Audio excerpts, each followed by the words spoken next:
Bonsoir à tous et à toutes, bienvenue dans le Louis Soccer Show. Quelle victoire du FC Metz, 5 buts à 1 à Saint-Symphorien, 5 tirs cadrés, 5 buts. Voilà ce que j'ai à vous dire. Certes, il y a un but qui est contre son camp, mais bon, on va quand même donner un gros crédit à Idrissa Gueye qui est pépite du mois et qui en remet une petite couche. 5 buts à 1, c'est une note un peu salée. On regarde Dunkerque droit dans les yeux. En tout cas, voilà, c'est un petit message qu'on envoie avec un Mathieu Hudol bandé qui perd du sang mais qui joue le match de sa vie. Et ça fait longtemps, ça fait toujours plaisir, des petites victoires avec 5 buts. Ça fait des matchs références. Et on en parle de suite.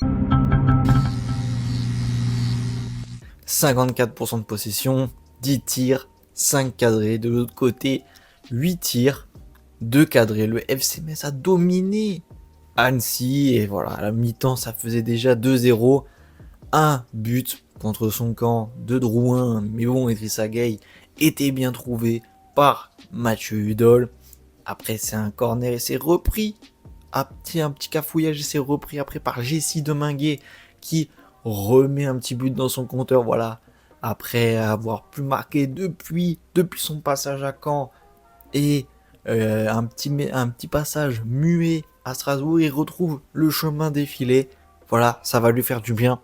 Ablagello nous fait parler sa patte gauche majestueuse et nous met une lucarne, il vient nettoyer la petite toile d'araignée, il nous met une frappe magnifique comme on connaît. Et c'est peut-être lui aussi, attention, parce qu'il était titulaire sur ce match-là, c'est peut-être lui aussi qui va nous faire des petites différences. Parce que le prochain match, il est décisif. Le prochain match, il est décisif, mais dans le sens littéral, il faut le prendre ce mot décisif. Puisque si l'on bat Dunkerque, on reprend une place au classement.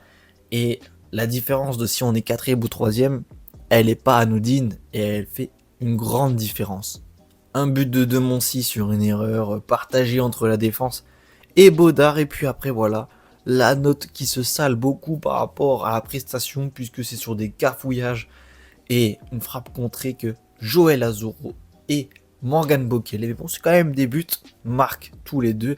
Ce qui fait 5-1 à Saint-Symphorien. On prend évidemment un but à la 80e, 94e. Voici le Metz time. Franchement, Metz marque beaucoup dans ce temps additionnel, dans les fins de match. Ce but que d'habitude on se prenait nous, cette fois-ci on les met et ça peut faire la différence. Ce qui peut faire la différence, c'est la différence de but. Beaucoup de différence dans ce propos, mais nous sommes à plus 25. Le Paris FC est à plus 17. Lorient est à plus 19. Pour l'instant, Dunkerque est derrière nous avec 48 points. Nous sommes devant avec 50 points. Et les deux de devant sont à portée d'un match, à une game de possession, une game de différence, puisqu'ils sont tous les deux à 52. Et n'oubliez pas du coup la différence de but qui est largement en notre faveur. Voilà, le peloton des 4 de devant est clairement défini.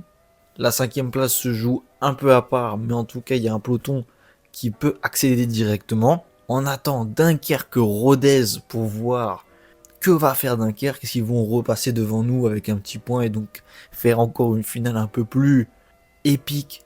Est-ce qu'ils vont tenir cette cadence? Est-ce qu'ils vont tenir aussi cette cadence face au Paris Saint-Germain où ils auront un petit match en Coupe de France entre-temps?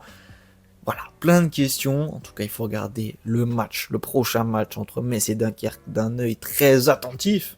Belle performance des Messins ce soir. Je suis très content de la performance de tous. Et Gauthier que je n'ai pas cité, je vais le citer aussi parce que franchement, super match encore une fois. Mais bon, vous connaissez, vous en avez un peu l'habitude. Pareil pour Cheikh Sabali, voilà, bon match, bon petit match de Cheikh Tidiane.